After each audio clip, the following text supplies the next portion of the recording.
Alors on participe à Open Startup et on est hyper content de faire partie de cette première édition nantaise parce que d'abord nous on adore les formats un peu originaux et sympas qui peuvent créer la rencontre, la valeur du réseau.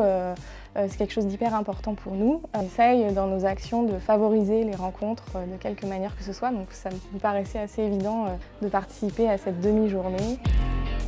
Du coup, nous, Bernier, on est encore une petite start-up, on n'est que 10, donc l'idée c'est un petit peu de se faire connaître aussi de l'écosystème nantais. L'idée, quand les personnes vont venir nous voir, c'est qu'on va mettre à disposition dans une salle l'application qu'on est en train de développer. L'idée c'est aussi de faire tester un peu notre produit.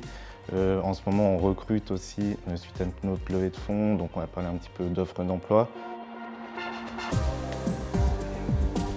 Alors à quoi je m'attends avec Open Startup? C'est d'être effectivement au plus près, immergé dans cet écosystème le temps d'une demi-journée, pouvoir être en contact assez rapproché avec différents acteurs, différents animateurs de cet écosystème, nouer des relations, réseauter, pourquoi pas capter des opportunités, soutenir au courant de l'actualité. Donc plaisir aussi d'être vraiment en présentiel. Après les années qu'on a passées, moi j'apprécie particulièrement de participer à de tels événements en lieu et place.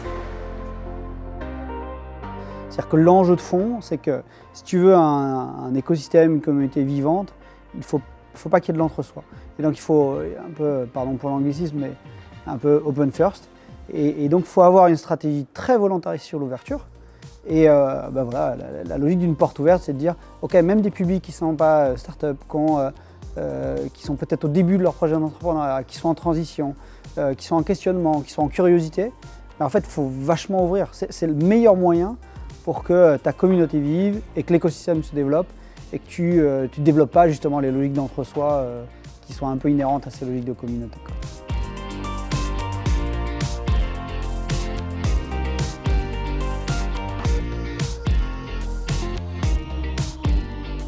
Depuis le début de l'après-midi, il y a une quarantaine de personnes qui sont venues et l'origine de chacun était assez diverse. Il y avait des étudiants, je pense à la recherche de repères dans l'écosystème pour futurs stages, alternances, etc. Et il y a quelques personnes qui travaillaient pour des structures éducatives, donc écoles, universités, et aussi pas mal de gens à la recherche de découvrir l'écosystème local, donc des gens qui veulent s'installer à Nantes et qui voulaient mettre un pied dans une structure qui pouvait les guider dans l'écosystème. Franchement, c'est une bonne initiative parce que, premièrement, ça permet de rencontrer des personnes d'environnements totalement différents. On a rencontré des étudiants tout à l'heure qui cherchaient des alternances, des stages, et on a rencontré aussi des professionnels qui viennent de secteurs complètement différents. Et donc, nous, ça nous apporte beaucoup dans notre manière d'appréhender le marché de l'emploi, et c'est surtout aussi c'est local, et donc c'est ce qu'on recherche derrière, agrandir nos relations et puis permettre à chacun de grandir.